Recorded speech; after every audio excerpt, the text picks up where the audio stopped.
Normally Skeptical, Parenting Through Nonbelief. We're a married atheist couple raising two wonderful, strange children. We ask big questions, dissect weird parenting moments, and examine how society ignores or misrepresents families like ours. If you're any stripe of non-believer who's involved in raising children, welcome. You are our people. Our kids have heard all our swears, but yours might not have. So be thoughtful if there are young people listening with you. Hello, moms.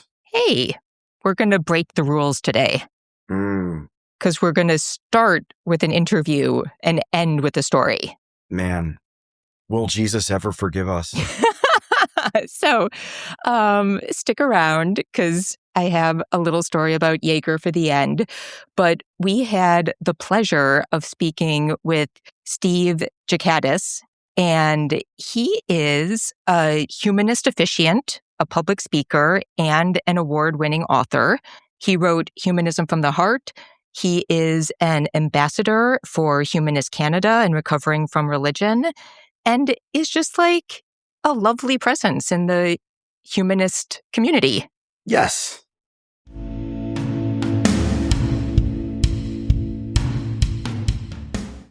Steve, thank you so much for being with us. And happy birthday. Oh, thank you. That's the big 40. So I'm feeling it. Yo, sure. baby. Yeah, you are. We're so far past that. Let's see. So great to have you on the podcast. And I had such a good time reading your book. But before we get to that, would you feel comfortable sharing your humanist superhero origin story, how you got into this whole world and talking about this stuff? That is a really good question with a very long answer. So I'll try and keep it as short as possible. But basically, I would say that I've always been a humanist, but I just didn't know the label. So I I was not raised religious. I was baptized Anglican by my parents, but my mom kind of raised me to be a freethinker. She allowed me to, experience everything firsthand. She never, forced me to pray or to look for answers anywhere. So I had really a free experience to be able to go to different churches, synagogues, mosques, things with friends, and just see the whole experience for what it was, which is, humans trying to tell the origin stories or trying to figure out our place in the world. And it wasn't until I met my wife later where religion kind of became more of an issue because her family and she's was Christian, and I considered myself to be an atheist at the time. I guess looking back, would be like somebody who didn't care about religion. And I was just more interested in like the human experience. So I think, at that time when I was going through the Masonic Lodge, which was a promise to my grandfather. Yeah. And it's a very Christian organization. It doesn't seem like it from the outside because they say, oh, you have to just believe in a higher power. So I was like, I guess when I go under power lines, I guess there's a higher power than me. But no, when I got in, they were like, they kneel you down at the altar and they say, who do you put your faith in? And they whisper in your ear, in God. And I'm like, in God with a question mark, and it was kind of like a weird experience. But at the same time, I learned so much about Christianity and the Bible because all the stories and everything in the Masonic Lodge are all acted out in play form, but it's all biblical stories. Wow. So I was able to kind of learn the Bible, which is really cool. And at the same time, I met my wife and she was attending the same church that the Masonic Lodge was kind of part of. And I'm like, okay, maybe there's something to this. Spoiler alert, there wasn't. But, I did go with her and her family to a lot of church services, and they had no idea that I was a non-believer because I just went along with the passing the plate around and singing the songs. And they had no idea that I was a non-believer. And then at our wedding, at the reception, her parents said, we're so happy she met a man who believes the exact same thing she does. Oh. And I was like, oh, shoot, because I'm like, now I feel like a wolf in sheep's clothing. Yeah. Which I had already kind of felt like that anyway, right? But it's like, now it's all right in front and center. Like everyone's thinking I'm something I'm not. So I actually lashed out and I became a very angry atheist. And I think that I was more mad at myself than anybody else, just for duping people into thinking I was something I wasn't. So I started burning a lot of bridges really badly. And, my marriage was kind of in I wouldn't say in crisis, but it was very, very rocky for a bit. And when we were about to have our first child, it was like, okay, I need to find a way to build the bridge again and ensure that we have a stable family for our children. So I started looking down the path of like Anthony Magnabosco, watching the videos on street epistemology. I reached out to him. I reached out to Dale McGowan, who's also an author with, secular parenting and bridging gaps between people. And I developed a method of, having cordial conversations and bringing back the infrastructure to build the bridges that I had burned. And, that's kind of where I was like, okay, well, now that I've done this for myself, how can I help other people that were in the same boat? So I started volunteering for Recovering from Religion. And then that enabled me to kind of expand my scope on what I was doing for at home to a wider audience of people who now are also benefiting from that. So then when it came time to share that, I started sharing it on a blog called Excommunications, which was on Medium through Recovering from Religion. And then everyone was like, oh, these are really helpful stories. It'd be really cool to have these in a book. And that's kind of the origin of where the book came from, which I can get into later if you want, like how the book came about. Sure. But that's basically the origin story of how I came to know like where I was in the world. And then at that point is where I discovered the word humanist. And I thought that label and what humanism is really defines me as a person. So when you talk about humanism, like, what's your go-to definition? Because we've talked about it quite a bit on the podcast, and I just think it's one of those interesting ones where, like, everybody has a slightly different flavor. Yeah, and it's cool because I'm an officiant, a humanist officiant, so I can do weddings and funerals and things like that. And I think in the U.S. they call it a celebrant. Yeah, I got my thing. Yeah, I haven't done anything with it, but I just on a lark got my credentials. Okay, no, awesome. That's awesome. Yeah, in Canada they call it officiant, so someone who can officiate weddings and things. But when I was going through the training for that, they said come up with an elevator pitch for what humanism is, so that if you get a disgruntled grandparent who's like, well, what is this non-religious thing you're talking about? What is humanism? Then you have something to kind of present to them. So I always say it's a non-religious philosophical worldview, which puts the emphasis on human dignity, compassion, empathy, and uses scientific investigation to come to as close to truth as possible. Now, that's just something that you can use as like a jump off from, right? There's so many different ways you could go down the thing, and it's very nuanced. And I also find that sometimes I'm a little bit controversial because I also extend the grace of using the word humanism for people who have a faith background. So it's not necessarily that it's an atheist worldview.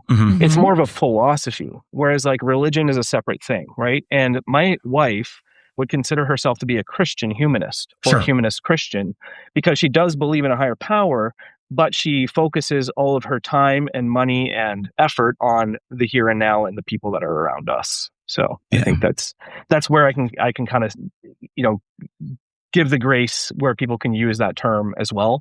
But as long as you're following the principles of humanism above your religious dogma, then I can consider you a humanist. Yeah, I think that's how I've sort of thought about it too. Yeah. Because it's where the rubber meets the road. It's like you can believe all these things, but when you actually take actions in society, what do you choose to do? Yeah, exactly. And it's a lot about the integrity too, right? Because it's like doing the right thing even behind closed doors. Yeah. I find is a big part. Of humanism is, making sure that you're always consistent with your approach. And that's not to say that, certain situations call for different actions, right? Like sometimes the most moral thing you can do is something that might seem immoral and on a small sense, like, even like telling somebody off or something like that, right? It's like maybe that's the most moral thing to do in that situation, even though it's not a moral action, if that makes any sense. Oh, yeah. Yeah, I love the go-to that I hear counter-apologists use about Anne Frank, where like, so you mean like the Ray Comfort thing? Oh, so you've told a lie, so you're a bad person. Well, I mean, would you tell a lie to keep the Jews alive that you have hidden in your basement, or you tell the Gestapo the truth? Like where like it's all based on context. Yeah, for sure, and that's the same thing. Like I kind of put that in my book, and I also, my kids have brought this stuff up before too, and I say to my kids, like, is it ever okay to steal? And they're like, no, it's never okay to steal. It's like, okay, well, what if someone's having, a heart attack and the IED machine is inside a store window? What are you going to do, right? And then break the window. Yeah, you're going to smash the window. Yeah. And and my oldest son, who's an empath, basically, he's like super kind and always wants to do the right thing. He's like, well, I would pay for the window, and then I would also make sure that I pay for the machine because it's been used and now it can't be issued a refund. And kid needs to have like a notepad so that way he can do like IOUs on the spot and just drop it. Sorry, here is my number. I totally see him doing that for sure. That is wild. So funny. But it's kind of, it's the right thing to do. Like if somebody is in distress, or, regardless of your relationship to them, and you have the ability to help them, but you need to do a thing that might violate property rights, then what's more important? Is it people or property? Like, it has to be people. Like, we're like fully in the throes of, as we say, like, what? End stage capitalism. And I was just going to say, you might want to talk to him about which business's window he broke and how much money they would have to replace that machine with no problem. I mean, some businesses, you just steal from them, it'll be okay. No IOU necessary. They deserve it. And if it happens to be a business that is like in the business of helping people, they might even just be happy and give you an award for doing that, right? Using their stuff. But who knows, right? But that's where I find like the nuance is great, like the gray area, right? Because you get a lot of people on all sides of the equation that are black and white thinking. And black and white thinking is a really, really scary place to be, because there's really no nuance and there's no way to kind of analyze each situation as they come available. And people are just going to make a choice based on what they think is the right thing empirically and not think about the here and now on the ground. Yeah. I think that it goes back to earlier stages of our evolution, as well as, like how we see patterns in agency and natural events. Oh, there's a rustling in the bushes. I have to act as if it's a predator, or there's a good chance that I would get eaten, even though it might just be like a rabbit. How do I know? I have to say, oh, rustling in the bushes is always bad. Yeah. And that's the thing, is that those humans that survive passed on those genes. Oh, yeah. And that's now we have to deprogram it. Yeah. And there's a lot of, study out there to show that like our evolutionary history did not account for where we're at today, especially technology wise, right? Like our brains are not developed enough to go through all the different nuances that are in the world. You right mean now. social media is bad? Oh, somebody tell Nick Fuentes. Oh, geez. Oh. Oh my goodness. So we've talked about your book a little bit, which is Humanism from the Heart. And you already sort of mentioned, could you tell us a little bit about what led to you writing that? And so that was I started putting things together on that the blog that I was mentioning earlier, and it was little snippets of my life that had happened, things that like anecdotal things that had happened to me, and how I was able to overcome issues, how I was able to work with people with different backgrounds and beliefs. Because I think that's probably the most important thing to focus on is, we're not going to come to an agreement on where the universe came from, right? Because there's probably never going to be a point where we can analyze that. So why don't we focus on the things that actually matter in the real world? Like, how are we going to eat? How are we going to survive? Right? How are we going to, make the world a better place? So I was putting up these Medium entries, and some people had said like, "Oh, this would be really cool in book format." And I'm like, "Yeah, that's actually a really good idea. I should do that." So I took down all of the things, put them into one package, and I started posting online saying, "I'm going to be writing a book. If anyone has any ideas, things they want to, see in the book, or if they have stories from when we were children and things like that." And somebody reached out to me who I didn't recognize the name, but she said, "You won't recognize me because I'm using a pen name, but I'm actually an author and I grew up with you and you helped me when I was younger." And I did find out who it is, but I can't give it away. But it was a friend of my sister's, and she said, "I'll edit it for free." And I'm like, "Well, I can't argue with free." That's nice. Yeah. So then she took all this stuff and she read through it, and I was expecting an answer back like, "You were amazing, you're a genius," and all this stuff, right? And she wrote back and said, "You kind of missed the mark here." And I'm like, "What?" It was like devastating. She's like, "It's really good. There's a heartfelt message here, and there's a lot of, good things, but there's just no real theme, like term or theme that's tying everything together." And I'm like, okay, maybe I'm not an author then. I'm not going to bother with this. And I kind of shelved it for a while.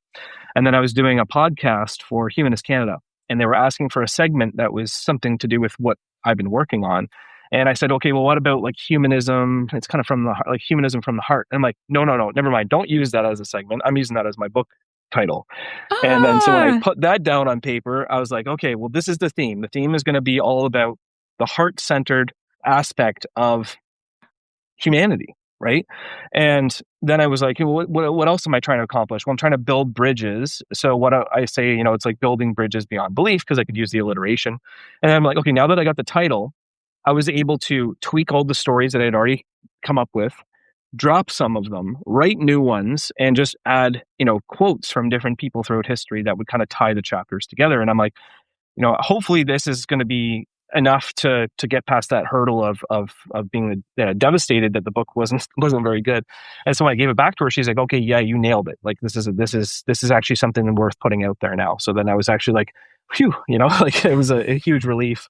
And I was really happy with the result at the end. And I'm actually looking back at the old version of it now. I'm like, this is kind of embarrassing. So I started pulling them all down off of Medium, because they were all like nice individual stories, but it really wasn't telling a cohesive narrative. So I'm really happy with the way it turned out.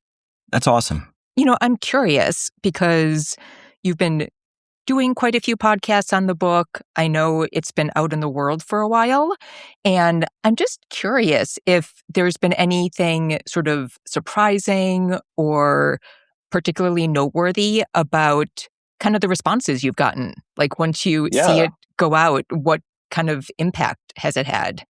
Yeah, that's a really good question. And there has been a few things that have kind of made me like shake my head or like my head's like exploded, where like it's really had an impact on people. And this is kind of what like my core demographic when I was aiming at was the people who are progressive and religious. Because I'm trying to get people to understand that we can still disagree and have these great conversations and find common ground. And the shared values are the most important thing that we have. And so I actually had quite a few people reach out to me that are religious, and not just Christian. I'm talking like Muslims as well, that say that they really appreciate the message of the book, even though we completely disagree on theology. So that's a really cool thing to have. There's even reviews. Like if you go on and see one of the reviews, one of the reviews was hilarious. It was 2 stars, and it said it was something about it being a really good book, and I would give it more stars except for this author is an atheist, and put it in like capital letters. And it's like he's trying to bring it away from God, but also he said really nice things about Christianity. So it's kind of funny. But yeah, I'm getting a lot of like really good reviews, and it's won a couple of awards. I got I was a finalist for the American Writing Awards for social change, which I thought is a huge thing, huge accomplishment for like social change being a thing that's what we're trying to impact is trying to bridge that gap between people. So I think that was a really good achievement. And then I also got top pick for author shouts. So that was kind of cool too. So just a couple of awards and a lot of input from people saying that they are getting something from it. I've had people messaging me saying, my sister-in-law last week told me I was going to hell, and all of a sudden she's inviting me to dinner because I've been using the techniques. Yeah. So using the techniques that you've been talking about in the book and things like that. That's great. So really cool things, real world impact from my words is it's really touching to hear that. And that's like mission critical right now is to build, in general, to build the broadest possible coalition. Like, I don't know if you've heard, but America is a train wreck right now. and it's been very interesting because right now we have this all hands on deck situation where we're facing these huge problems. And so many people are affected by these issues that are caused by a vanishingly small percentage of the population.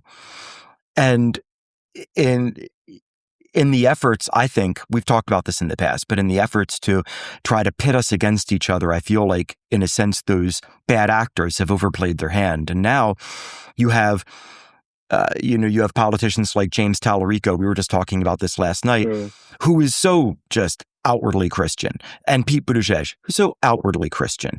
And they're different flavors of Christianity. We're not Christian, but at the same time, I would count them in our coalition without a second thought, because again, it comes back to humanism.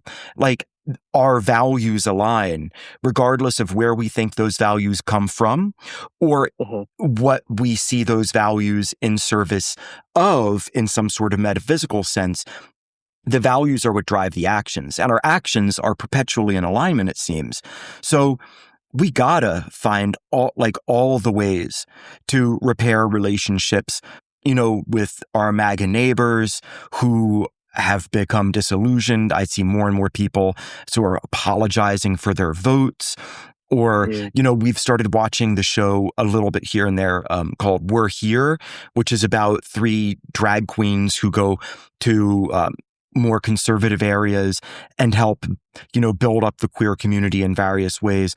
And, the first episode was a mom who was on this apology crusade to her daughter, who back when the mom was hyper religious, she demonized her daughter and her daughter left, and she feels utter regret, but at the same time knows that she did wrong. And those are the people that we have to recognize as being yeah, you made a mistake, but we all make mistakes, and your mistakes shouldn't be deal breakers to us reforming a bridge and making the whole community stronger as a result. I think it does us personally as a disservice to turn our backs on those people, because if the roles were reversed, we would appreciate that grace. Yeah, absolutely. And we do make mistakes. Like I said, I had a really bad, rocky relationship after I came out as an angry atheist and was ridiculing people's beliefs and, putting people down really badly. And, I, I had to come back from that. And, just the grace on both sides to be able to admit when you do something wrong and try and find a path to rectify those wrongs, I think is a very admirable thing. Yeah. Are you familiar with the Friendly Ape Theist on Facebook?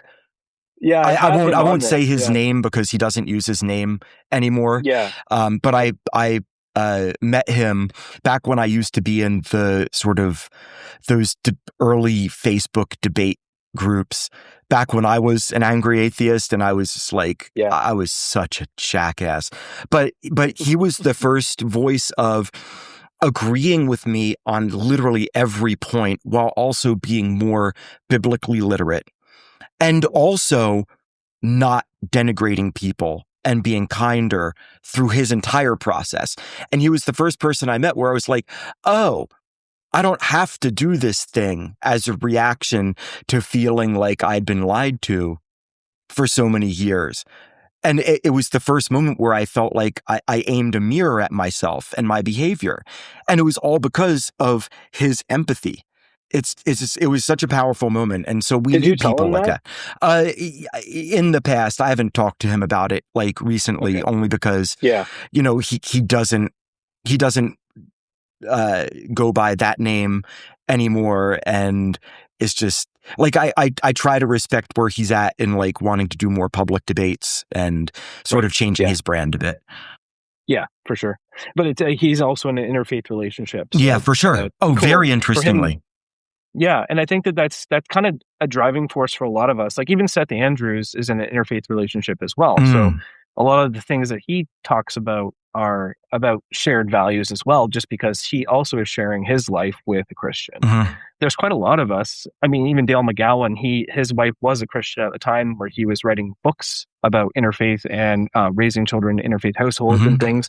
And since then, his wife has become an atheist.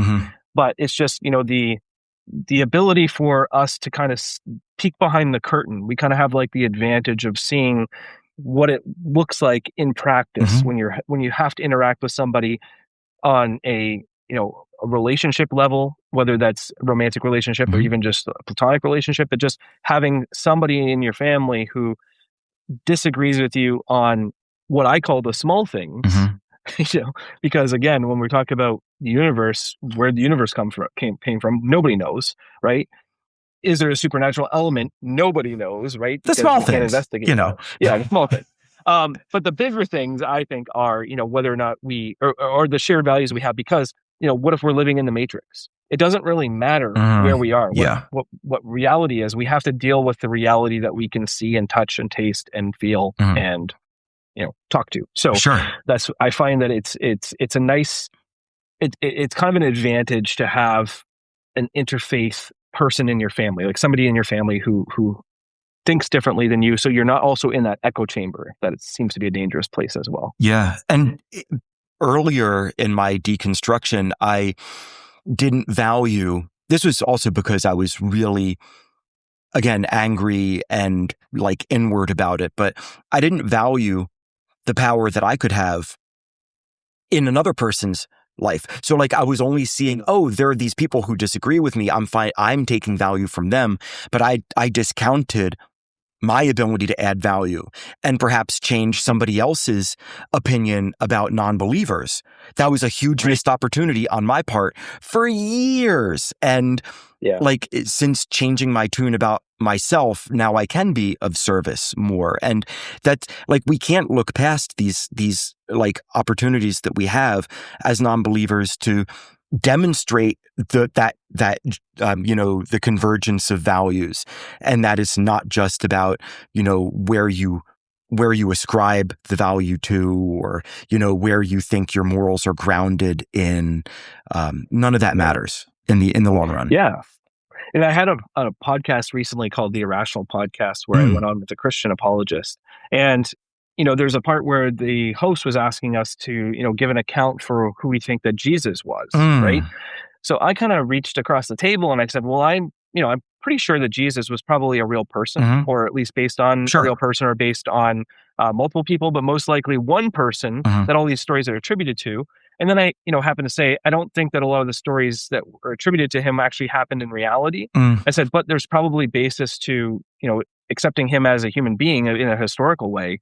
And I think that if we do things like that, where we can reach across and just give a little bit to say, like, I understand how you can think this.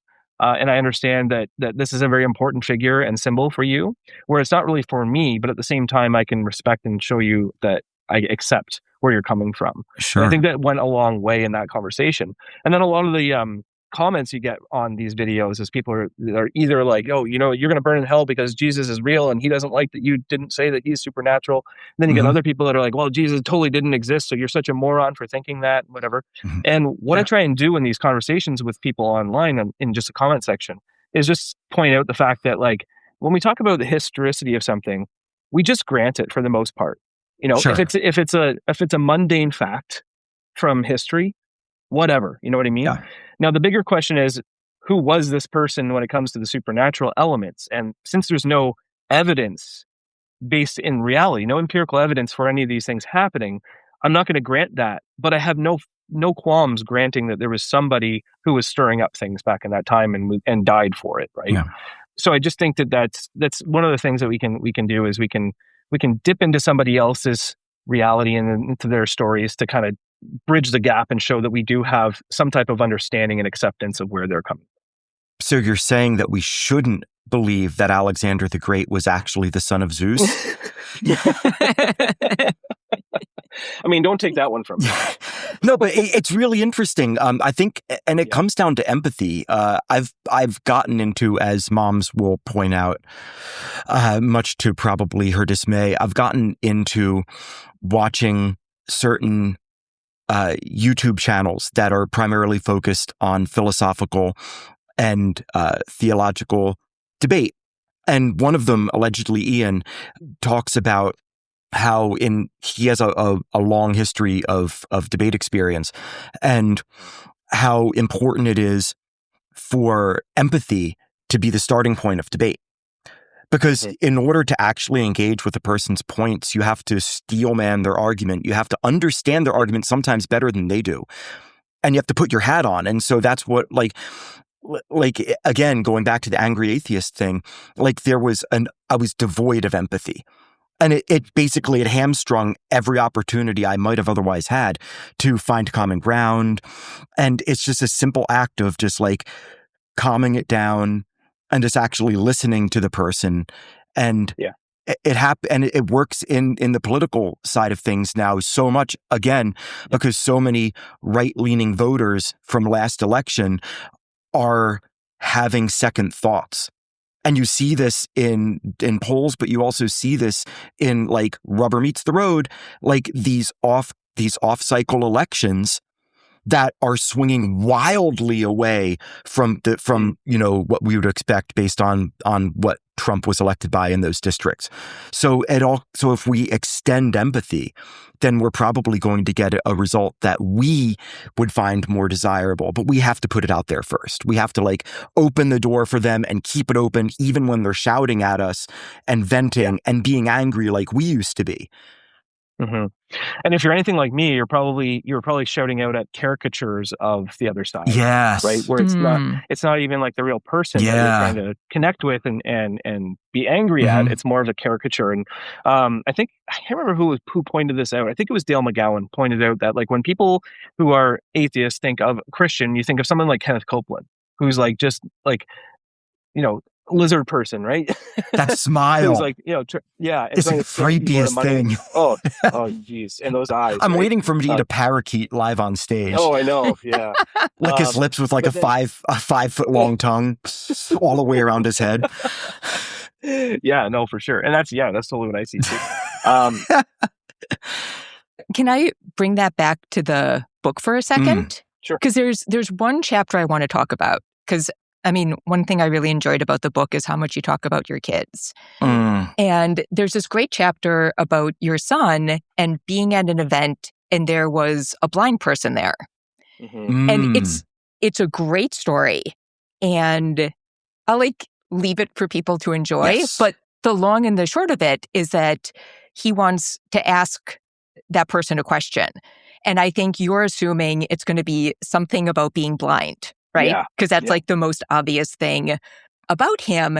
And your son ends up asking a completely unrelated question, which draws out this amazing story about his life. And the chapter is kind of framed in terms of speaking about kindness. And what I found was so interesting about that chapter is like, I mean, I don't know your kid and I wasn't there. He could have totally been doing that to be kind. But to me, I think with kids, like the way I read it, I was like, oh, he was just curious. And he was curious in a way that as adults, we often get locked off from. Right. No, that's totally true. Yeah. And I think it's Dale McGowan too, who says that curiosity is like the one thing he would imbue his children with, because curiosity leads to so many different things like kindness and empathy, right? Because if you're curious about somebody, you're going to ask them questions about their deeply held beliefs or even just what it is that they have preferences on. And then you're going to understand the person better. And that's, I'm kind of using curiosity as kind of like a jump off point. So when I write the sequel for this book, I've actually come up with something I've been shopping around when I do my presentations, and it's almost like a new way of understanding conversations. And I call it the three mutuals, or the mutual triangle. And the first one is actually mutual acceptance, mutual understanding. So if you can understand where someone's coming from, right? If you ask them questions to get at the heart of what it is that they understand, or what they believe, and you can fully understand where they're coming from, and then you can mirror that so they can ask you the same types of questions to get to that understanding of where you're coming from, then that's the first step. And that would be starting to build towards a mutual acceptance, because then you can accept the person for who they are, whether or not they believe the same thing that you do, right? And I got to put a caveat on all of this, that anything that's a harmful idea is obviously not going to be acceptable, right? We're not going to accept someone's harmful ideas, but we can accept the reasons why they believe what they believe. Yes. And if we can get to that acceptance, then we can get to the respect, right? If you can actually fully respect somebody, regardless of what their beliefs are, again, not harmful beliefs, but if it's something that is, a mundane or ordinary type of belief system where they just, believe in a higher power for whatever reason they have, if we can get the understanding, the acceptance, and the respect, and the key word being mutual, then I think that that's like a really good basis for having a really solid relationship with someone. Do you watch the YouTube channel More Perfect Union? I know it's America centric, but I'm just curious. No, I've never even heard of it before. You should check it out. So, there's enough. We used to live not in America, as you might know, but there's enough similarity between Canada and the U.S. that I think it might hit home. And the best part about More Perfect Union is that it is independent journalism. And a lot of their videos are interviews at public events where you might be surprised to get the answers that you get, the responses that you get. Like in, they did this whole thing, I think it was in West Virginia, where you would expect it to be like diehard Trump country, but it used to be super democratic. And you talk to the people and you see how so much of their swing to the right was due to economic concerns, the collapse of the coal industry and not having good economic answers for that loss of industry. And that fear making them embrace authoritarian rhetoric, which of course preys on people's fears, right? Doesn't matter what country you're in. And so then you see these interviews with these people, and I can't help but like have my heart break for them, because they were making the choice that they thought they needed to make to protect their families and their kids' futures.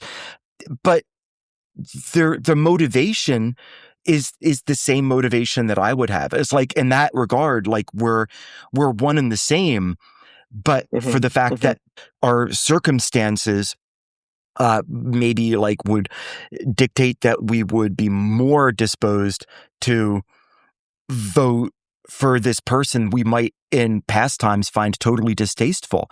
So we have to start from that position of, okay, let them vent, listen to them.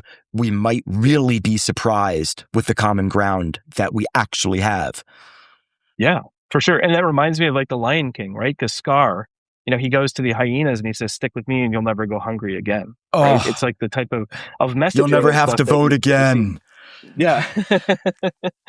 Things like that, where it's like, people are, suffering and struggling and they want a way out of that. And they take the opportunity to ride on someone's coattails that may be promising them, redemption or a way to get out of that.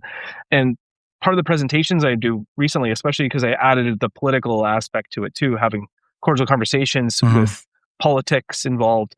And one of the things is that, like, instead of saying accusatory things, something like along the lines of like, why you support a criminal? Yeah. Right. You can say something like, is there something about this person's policies that you appreciate? What is it? What is it about, their platform that you actually are voting for? Because if you just assume that they're voting on them based on the person and thinking like, oh, they're just following this idiot, it might be about a certain thing, like one of the policies that you're mentioning, right? Like something like getting somebody out of poverty or gas prices coming down or something, right? A lot of people have motivation that is about themselves and their family and just personal protection. So. Yeah, I mean, even beyond that, Pops is really into the debate channels, and I checked out of that a little bit. And really, the reason is that chapter in your book we discussed. Because whenever I'm listening, they'll be going at it about some topic. And I'm always like, I don't think that's the question. Like, I know I was listening over Pops' shoulder to some guy doing a whole thing about how women should be subservient and all this stuff. And I was just like, did you get broken up with? Yeah. Like, I feel in the deepest of my heart that like you had a relationship end and you feel like if she had been more subservient, it would have continued and you wouldn't be lonely right now, which is like not the right response to that situation. That is like a really messed up, but like, I could just like see it play out. So I'm always like, when did you start listening to these people? Like what was going, But I have to ask a question that's very selfish, because I know a lot of what you're doing is sort of reaching out to people that are maybe on like a slightly different political side or religious folks. I'm really interested in people who are secular, but kind of, what did you say what you were when you like just didn't care? It was a great word. Apatheist. Yeah. You've never heard that before? Not necessarily. Okay. So like it's a mix of the terms apathy and theism. Right? Yeah. You don't believe, but you don't care. Like that is the group that I am really interested in. Because I feel like there's actually a Facebook group for that now. You should join, moms. You should. I will. I'm actually part of it too, because I like to stay in that 1 foot in that world as well. Oh, I gotta look. But, because I feel like, I don't know. I see a lot of people in that community, and like particularly where we're coming from as parents, it's like the people where it's like, well, I'm apatheist, but, now I have kids. I kind of don't know how to work about that. So maybe I'll start going back to church because like that's where I grew up. Comfort. Right. And like, that's a community I really kind of want to create like a potentially cool space for. Yeah. So I'm just curious if you have any thoughts, because I feel like when it comes to humanism, like when you give that description, there are so many people, I feel like, where if they heard that, they'd be like, yeah, that's me, right? Yeah. But I don't feel like humanist communities are necessarily reaching that broad audience. And I didn't know if you had any ideas about like why that is or what you think we could be doing better. Yeah, that's a really hard question because I was on the board with Sunday Assembly. Just trying to analyze these things, like, why are there not more people that were previously in religious communities that are now non-religious, but they don't seem to want to migrate over. And I think there might be a couple reasons for that. One might be trauma, where they feel like maybe they don't want to be part of a community anymore because if community is like this over here, which I've experienced, I don't want to experience that anymore. It's heartbreaking. Yeah. There's also people who never came from a religion, or if they did, maybe the community aspect wasn't actually something that they enjoyed, right? Because there's a lot of people, especially atheists, that are very self-reliant. They don't really need to have a community, or they feel like they don't need to have a community, and they'd rather just be focused on science or something that's like a solitary investigation or practice or something. But yeah, like, I mean, that's a really hard question. And I do feel like they're doing a good job. It's just the word isn't getting out enough. And I think that's the biggest thing, because when Sunday Assembly first started, it was a couple comedians in the UK, and they put out an ad in the paper, and it was like 200 people showed up for the very first one. So it's like, I think maybe just the lack of advertisement. And then I think too, when you hear like, this isn't a secular organization, people are thinking like, oh, that means anti-religious, when really all it means is that it's leaving religion off the table. Yeah. Because I do feel like, Sunday Assembly and Oasis, like those types of groups are amazing. Even there's other ones, I think there's like the ethical societies and things, right? It's just like a place for people to go to have community and share fellowship, but not have the supernatural elements there. And I think that is an important thing. I think it's a really good thing. And I just think that with religions having a monopoly on communities for so long, and having the funding too, because part of these organizations, it's like we have to fund them ourselves if we want them to work. Whereas like, churches and stuff, they have like the archdiocese that's pumping money into them, and they are able to continue. Like, sure, we have the tax-free status, but it doesn't really help us if we don't have the money in the first place. Right. So a lot of different things, right? If we had the advertising budget, maybe if the messaging was different, if we were to say like, it welcomes everybody regardless of what you believe. But then you have to be careful too, because if you say that, then you can get people who are like gun nuts that want to come and they're like, well, I have a right to have my gun here with me and whatever, right? Like you never know what you're going to get. And when you have a church, you have a set of doctrine or dogma where it's like, these are the things that we accept.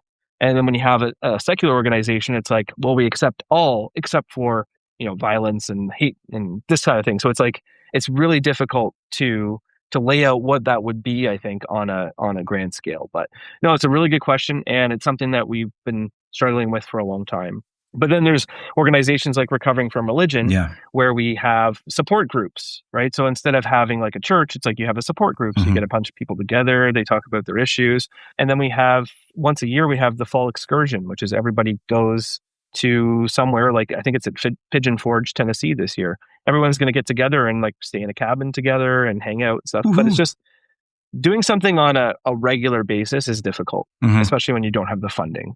And I think that's kind of the struggle, is funding for advertisement, funding for programs. And just, if you don't have the people, you can't make it happen, but you can't make it happen without the people. Like it's kind of like a cycle, right? Like you need to have an infrastructure, you need to have the people there willing to put it together and the funding. But it's a big struggle. All that to say, it's a struggle. Yeah. And I guess like with the talks you're doing now, with that sort of bigger framework of building better conversations, like where do you hope that goes? Because that feels like that's way beyond the humanist community. That feels like a much bigger project. Yeah, it is. And I think we owe a lot to the new atheists, like the four horsemen of new atheism. But I think that we've kind of moved beyond that now, where we need to be more heart-centered. Yes. And I think that by having more like cordial conversations with people across the different divides, I think that's how we're going to bridge those gaps and be able to create better community that's able to withstand more external pressure. Mm-hmm. And I think that that's what I'm trying to build is having cordial conversations to find the shared values that we have, as opposed to looking for the differences. If we can look for the similarities and use those to branch out and become a big conglomerate of people that have the same heart-centered values, then I think that's kind of like the goal. Yeah. Totally. Yeah, that impatience, I think that's baked into new atheism, I think has really run its course. Like, and by impatience, it was hopeful. It was absolutely like being short and blunt and unforgiving to like theistic opposition. I think at the time was really necessary just to like crack the door open. But what's going to open the door further and keep the door open isn't like one brash person. It's going to be like an army of people who just want to keep the door open. Yeah. And I think what you mentioned before, it was missing the empathy. Yeah. So now we have the empathy factor. Yeah. Right. And, and I feel like with this whole dark arts approach to certain people who were doing interviews on the streets and things like that, I don't want to mention names, but like people who, go out there and use their platform in a negative way to kind of say empathy is a bad thing. I think that's kind of run its course to the point where people have kind of understood from the inside now that may not be the best way to focus on humans coming together, right? Yeah. So I think that now we're on the other side of that, and I think empathy is making a comeback. And I think that empathy is going to be the driving force behind this new movement that we're creating. And I'm not sure what the movement is yet, but I know it's not new atheism, and it's definitely empathy focused. I hope so. So, Steve, if people want to keep following you, get the book, hear about the new book when it comes out. Sure. You're doing stuff all the time. It's amazing. What is the best busy guy? What is the best way to keep up with you? Yeah, that's a really good question. Facebook is probably like the main area where I put all the things that are happening. People follow me on there a lot, so I think that's one of the more active things. I do have an Instagram. It's not as active. They are linked, but sometimes when I post things on Facebook, it doesn't go automatically to Instagram. So I think Facebook's the main area. I do have a website. It's just my name, stevegikadis.com, where I post a lot of the things that I have going on. I just finished up a contest for people to win a pair of books because it was a 1-year anniversary of my book. Was released on the 23rd of March. Congrats! I thought it was just about a year, but I didn't know. That's amazing. So I released on World Atheist Day, which is kind of funny. That's cool. And I released the audiobook on World Humanist Day. So. And I did the audiobook myself, and I said I'm the Timu version of Seth Andrews. And I have the Canadian accent too. So you should have put on like a fake Oklahoma accent. Yeah, that'd be so funny. So website. I did have that contest, and someone in Norway actually won a pair of books. So I sent that to Norway, which is really cool. Different places of the world are actually getting involved in this movement, whatever it is that we're building. So it's exciting, and the sequel is going to be called Humanism at Hand: Practical Principles for Peaceful Partnerships.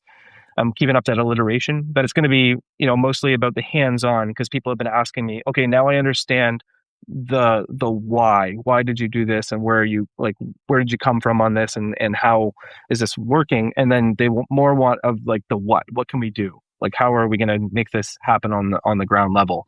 And that's what this book is going to be focused on, is actually building those connections and getting your foot in the door to have better conversations. I can't wait to read that. Do you have any idea of approximately when it's going to come out, or is that still up in the air? I'm planning on having it released next year, but I guess it's all going to depend on whether or not I can get it all done. I've been scrapping things and then adding things and scrapping things again. It's just kind of a process, and once I figure out what I really want to say, then I think that's when I'll be like, okay, all the pieces will fall in place, and it'll be a lot faster at that point. So hopefully 2027, but can't make any promises. I hear you. Well, we'll be looking for it. Thank you so much. Yeah, thanks for having me. This has been awesome.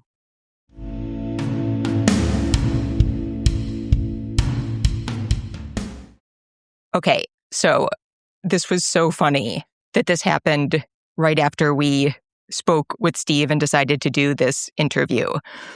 Jaeger is turning 10 very soon.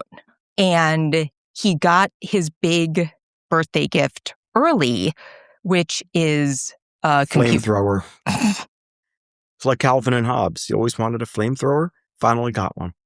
Well, what he actually got was a computer. And it was kind of a big deal because Reader got a computer. Was it for their 11th or for the... Yes. Okay, for their 11th birthday.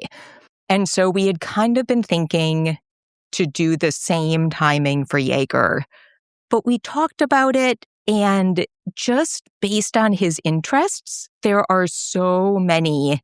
Most games that he is interested in, you really need a PC to play. Well, no, you need a PC to play. Yeah. So we realized that waiting for this parody was like not really making sense anymore. And so we got him a computer, and it was charming because he had no idea it was coming, I think, right? Oh, no. He was completely shocked. Yeah. And so it was wonderful. Yeah. Very excited. I mean, this kid, the kind of games he's playing, like all of the rocket telemetry, is that how you say it? The rocketry games? Yeah. Like Kerbal Space Program. Yeah. I mean... Yeah. They're just... Very cool. Like, the fact that he just wants to sit and like try to get rockets into orbit or to land on certain spaces. Yeah. It's pretty wild. But the other game that we were like, man, when this kid gets a taste of civilization, he's going to lose his mind. And he did. He did. Pops, for those who aren't familiar with Civilization, do you want to explain what the game is? Sure. In brief, it's a turn-based game. So you have a turn, and then the other cultures have a turn, but where you pick a culture and that has like an iconic leader from history, and you start at 4000 BC, and you can change how long the game is, or it goes from like hundreds of turns to thousands of turns, and you go all the way up from 4000 BC to 2100 AD or whatever. And through the course of time, you develop relationships with the other cultures in the game world, and you can fight with them or trade with them, and you build great wonders. There's so much to juggle that it's very impressive how well Jaeger is doing with it. And so he's been playing it a lot. And yesterday, he came into my room and he's like, "Mom, I just invented humanism." What is that? Pretty good. Pretty good. It's pretty good. So I did not know that was even part of the game. Way to go, Civilization. But I was like, funny, you should mention it. We consider ourselves humanists. And he's like, we just had a big conversation with Steve about this. Yeah. We just had an interview about it. And he's like, oh, so it's atheism? And I was like, no. Interestingly, it's more a philosophy. And we just interviewed somebody who believes you can be a Christian humanist if you believe in all aspects of that. And then I pulled up a definition because it is, like I told Steve, they're all a bit different and it can be hard to capture everything.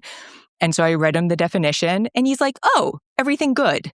And I was like, yep, basically. And he's like, okay, got it. And went back to playing his game. But I don't know. I just thought that was too much. And on the same day, he learned that coffee is a resource. So he basically, the two things I love best wound up in Civilization in the same day for him. Yeah. So that just made me very, very happy. And I feel like it proves my point that, when people know what humanism contains, they're just like, oh, all that logical stuff. And it's like, pretty much. So, but that's cool. Hey, I know it's been a long time since you've played. How big a part does religion play in the game?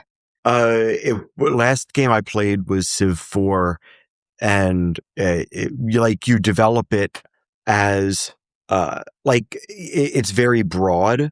The type of like cultural philosophies that you choose. And religiosity is one of them, but it doesn't, you don't like drill down on it. But I think Jaeger was receiving like Hindu missionaries from other civilizations. And I was like, wow, okay, it's a lot more granular. Yeah. Because this is Civ 6. Yeah. And there are a lot of years passed in development between Civ 4 and Civ 6. These games don't happen very often. So the updates tend to be very big, where the games can be very different from one to the next. But I really like what I see of this game. And so I might have to start my own. Yeah. Well, I'm curious. It could lead to other interesting discussions. True. But I'm glad we got to talk about it. I'm kind of shocked we brought it up before and it just, went out of his mind, but I'm glad it was an opportunity to talk about it, and it was just too perfect. All right. Should we end it there? Yeah. As always, we have to thank Jonathan Zalbin and First Frame Music for the music for this podcast.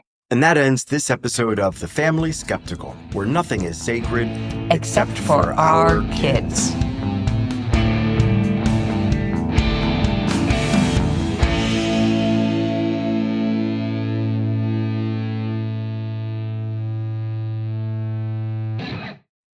You got this Kim Novak thing going on right now with the lighting.